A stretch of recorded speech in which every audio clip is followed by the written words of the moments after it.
नमस्कार दोस्तों, मेरे प्यारे साथियों, आप सभी का स्वागत है अपनी यूट्यूब चैनल रणवे क्लासेस पे।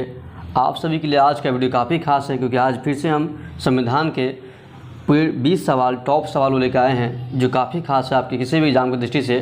तो ध्यान से पूरी वीडियो को देखिएगा और सभी सवालों को समझने का प्रयास करिएगा। तो पहला सवाल देखते हैं। पहला सवाल ये है, भारत के राष्ट्रपति द्वारा राज्यसभा के कितने सदस्यों को मनोनीत किया जा सकता है? और राष्ट्रपति कितने सदस्य को मनोनीत करते हैं? तो इसका ऑप्शन है 14 है, फिर दूसरा 16 है, तीसरा 10 है, 12 है।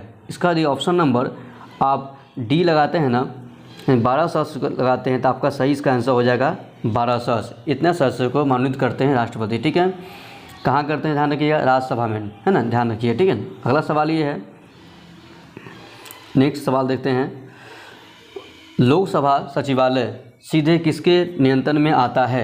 बताना है लोकसभा का जो सचिवालय है किसके नियंत्रण में आता है। ऑप्शन 1 है गृह मंत्रालय, दूसरा ऑप्शन संसदीय कार्य मंत्रालय, तीसरा ऑप्शन है लोकसभा अध्यक्ष, चौथा ऑप्शन राष्ट्रपति। देखिए बताना है इसका आंसर। तो यदि आप इसका आंसर जो ऑप्शन नंबर सी लगाते हैं ना, लोकसभा का जो अध्यक्ष है, आपका ये वाला बात आपका सही हो जाएगा। यानी लोकसभा का जो अध्यक्ष होंगे ना, उसके नियंत्रण में आता है लोकसभा सचिवालय। ठीक है ना। देखिए काफ़ी यानी इम्पोर्टेंट सवाल सभी है, आप ध्यान से देखिएगा और समझने का प्रयास करिएगा। और क्या है, जो विद्यार्थी पहली बार जुड़े हैं, इससे पहले यानी कि नहीं देखें हमारे वीडियो को, तो क्या है, आप ऐसे में चैनल सब्सक्राइब कर लीजिए। ऐसे फ़ायदा क्या होता है, हमारा जो भी वीडियो आता है आप सभी के लिए सबसे पहले आप तक पहुँचेगा और उसे देख पाएंगे। तो आप सभी लाइक शेयर सब्सक्राइब कर लीजिए, इससे फ़ायदा क्या होगा, आप तक वीडियो पहुंचता रहेगा। ठीक है, तो देखते हैं अगला सवाल। किस वर्ष पंचायती राज व्यवस्था को औपचारिक रूप दिया गया था? ईयर बताना है पंचायती राज व्यवस्था। तो इसका ऑप्शन है 1994 है, 1980 है, 1985 है, 1992 है। यदि आप इसका आंसर ऑप्शन नंबर डी लगाइएगा ना, 1992 लगाते हैं, तो मानिए आपका ये सही आंसर हो जाएगा। ठीक है ना, 1992। ठीक है, अगला सवाल देखते हैं। नेक्स्ट सवाल ये है, किसी राज्य की मंत्रिपरिषद सामूहिक रूप से किसके प्रति उत्तरदायी होती है? देखिए बताना है। ऑप्शन 1 है उच्चतम न्यायालय, विधानसभा, मुख्यमंत्री, राज्यपाल। यदि ऑप्शन नंबर इसका आप यानी कि सामूहिक बोल दिया है, तो आप इसका ऑप्शन नंबर आप बी लगाइएगा ना, विधानसभा, आपका ये वाला बात सही हो जाएगा। ठीक है ना, क्योंकि सामूहिक बोलेगा तो विधानसभा, और सेपरेट कहा जाए, मान लीजिए व्यक्तिगत रूप से कहा जाए, तो क्या है, आप क्या लगाइए वैसे में आंसर बदल जाएगा। उसका आंसर आपको बता दे रहे हैं यहाँ पर क्या होगा, आप इसका आंसर लिख लीजिए, तब राज्यपाल होगा। अगर मान लीजिए व्यक्तिगत रूप से कहेगा ना, व्यक्तिगत रूप से कहा जाए, व्यक्तिगत, तो आप इसका क्या लगाइएगा, तो इसका आंसर हो जाएगा आपका ऑप्शन नंबर डी, राज्यपाल। ठीक है ना, ये इसका आंसर हो जाएगा। ठीक है, ध्यान रखना है। ठीक है ना, ऐसा होगा। उसके बाद देखिए अगला सवाल ये है कि जो विधान परिषद का अध्यक्ष अपना इस्तीफा किसे सौंपता है? विधान परिषद के जो अध्यक्ष होते हैं अपना इस्तीफा किसे सौंपेंगे? राज्यपाल है, उपसभापति है, उच्च न्यायालय के मुख्य न्यायाधीश है, मुख्यमंत्री है। तो इसका विधान परिषद का बात कहा गया, तो ऐसे में इसका आंसर आप क्या करिएगा, ऑप्शन नंबर बी लगाते हैं ना, उपसभापति, आपका ये आप सही हो जाएगा। ठीक है ना, उपसभापति। ठीक है, अगला सवाल देखिएगा। निम्नलिखित में से किसे महाभियोग की प्रक्रिया द्वारा हटाया जा सकता है? देखिए महाभियोग अब कहाँ होता है, पहले ही बताए हुए हम। ऑप्शन दिया हुआ है राज्यपाल, प्रधानमंत्री, राष्ट्रपति, मुख्यमंत्री। ठीक है, तो यदि ऑप्शन नंबर आप इसका सी लगाइएगा ना, देखिए महाभियोग लगाते हैं राष्ट्रपति के लिए। ठीक है ना, यहाँ लगाते हैं ना, आपका ये वाला बात आपका सही हो जाएगा। ठीक है ना, मतलब महाभियोग की प्रक्रिया कहाँ लगाते हैं, तो राष्ट्रपति के हटाने के लिए ऐसा होता है। ठीक है ना, अगला सवाल देखते हैं। नेक्स्ट अगला सवाल जो है, जिला न्यायाधीशों की नियुक्ति किसके द्वारा की जाती है? जिला न्यायाधीश बताना है। ठीक है ना, तो इसका ऑप्शन है मुख्यमंत्री, राज्यपाल, उच्च न्यायालय के मुख्य न्यायाधीश और राष्ट्रपति। यदि इसका ऑप्शन नंबर आप बी लगाइएगा ना, यानी जिला न्यायाधीश के लिए ऑप्शन नंबर बी, राज्यपाल इसका नियुक्ति करते हैं। ठीक है ना, ये ध्यान रखिएगा, है ना, ये ध्यान रखिएगा, राज्यपाल है ना। उसके बाद देखिए अगला है अगला ये जो सवाल है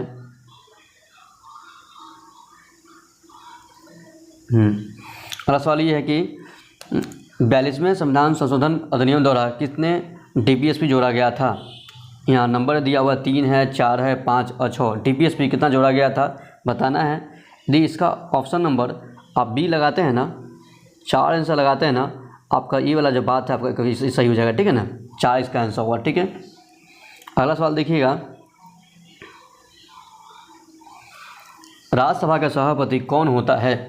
ये भी अच्छा सवाल है, हमेशा पूछता है। भारत के राष्ट्रपति, भारत के राज्यपाल, भारत के उपराष्ट्रपति, भारत के मुख्य न्यायाधीश। तो राज्यसभा का सभापति जो होता है, आप ध्यान रखिएगा, यदि ऑप्शन नंबर आप सी लगाते हैं ना, भारत के उपराष्ट्रपति, आपका ये वाला बात जो सही हो जाएगा, ठीक है, सही हो जाएगा, ठीक है ना। ये हो गया। उसके बाद देखिए अगला सवाल, देखिए काफ़ी इम्पोर्टेंट है हर सवाल एग्जाम में। देखिए कहीं ना कहीं सारे सवाल एग्जाम में आए हुए हैं, सारा प्रीवियस ईयर सवाल है, ठीक है। देखिएगा आप सभी के लिए काफ़ी फायदा होगा, ठीक है ना। उसका देखते हैं, भारतीय रेलवे बोर्ड अधिनियम को किस वर्ष पारित किया गया था। रेलवे बोर्ड बताना है। ऑप्शन 1905 है, 1900 अगला है 1890 है, 1937 है, 1966 है। तो इसका आंसर ऑप्शन नंबर यदि आप ए लगाते हैं ना, 1905 लगाते हैं ना, रेलवे बोर्ड अधिनियम बनाया गया था लॉर्ड कर्जन के टाइम में 1905 में, ये ध्यान रखिए, ठीक है ना। उसका ध्यान रखिए। अगला सवाल है, भारतीय संविधान का कौन सा अनुच्छेद मुख्यमंत्री के कर्तव्यों को परिभाषित करता है, मुझे बताना है।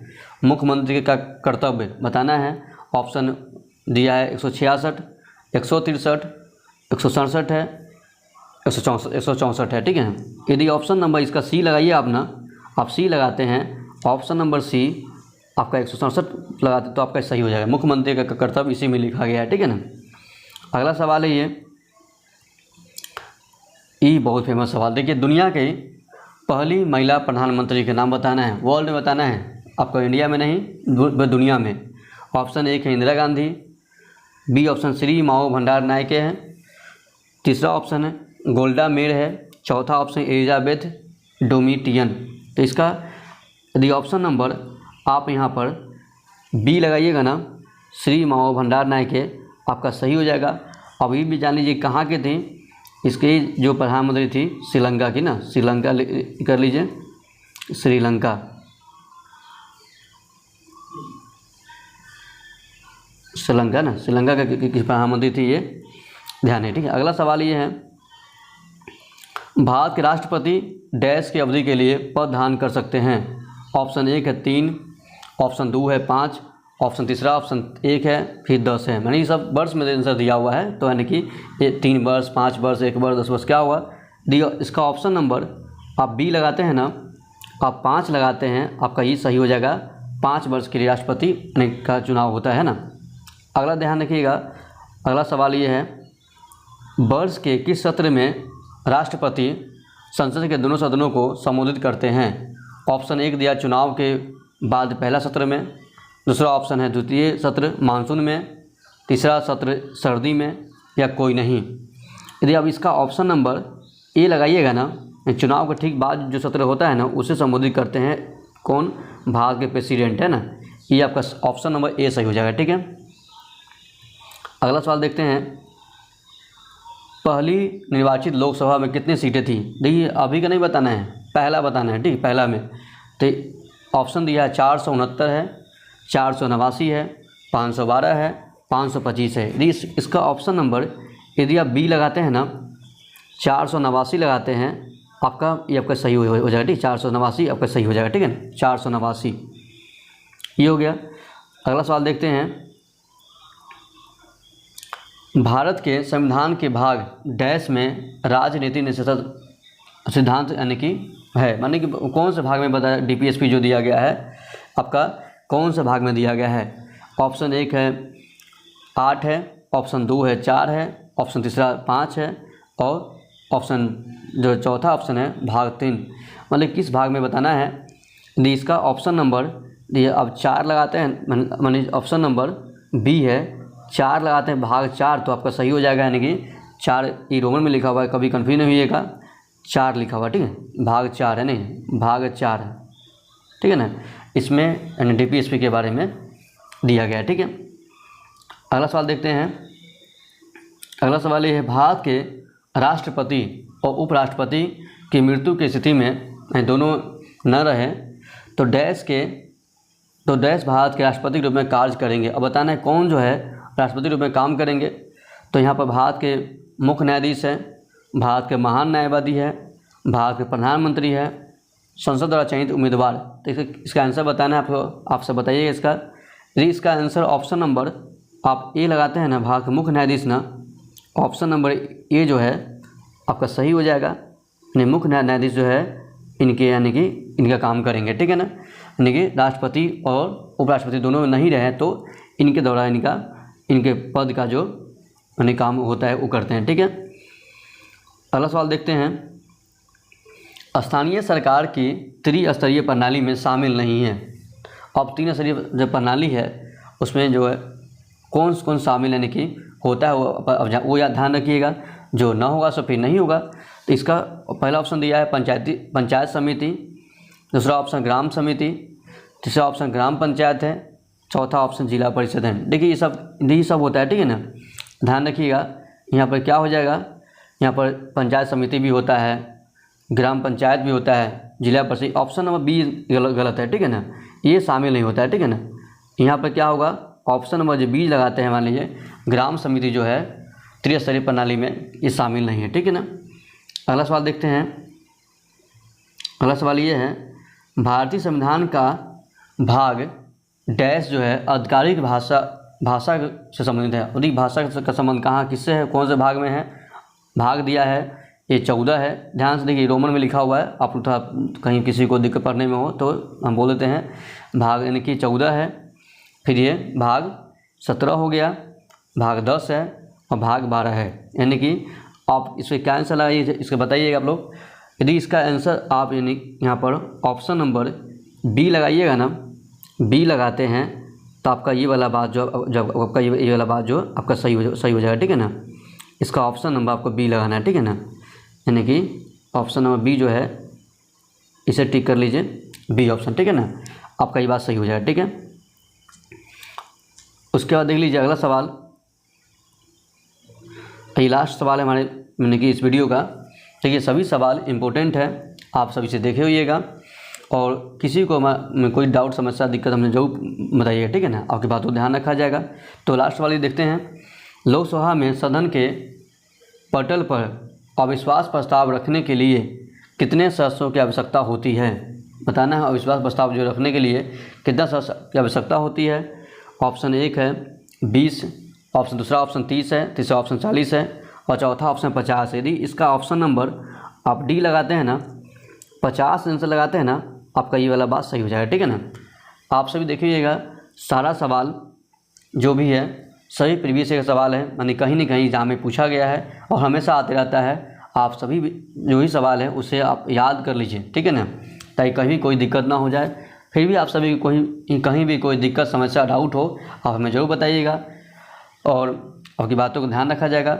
जो विद्यार्थी पहली बार जुड़े हैं, नहीं चैनल सब्सक्राइब किए हैं, उस चैनल को सब्सक्राइब कर लें। इससे फ़ायदा क्या होता है, हमारा वीडियो आप सभी तक सबसे पहले पहुंचता है, आप उसे देख पाते हैं। तो आप सभी इस वीडियो को लाइक शेयर सब्सक्राइब कर लीजिए। क्या इससे फ़ायदा क्या होगा, आप तक ही पहुँचता रहेगा, ठीक है।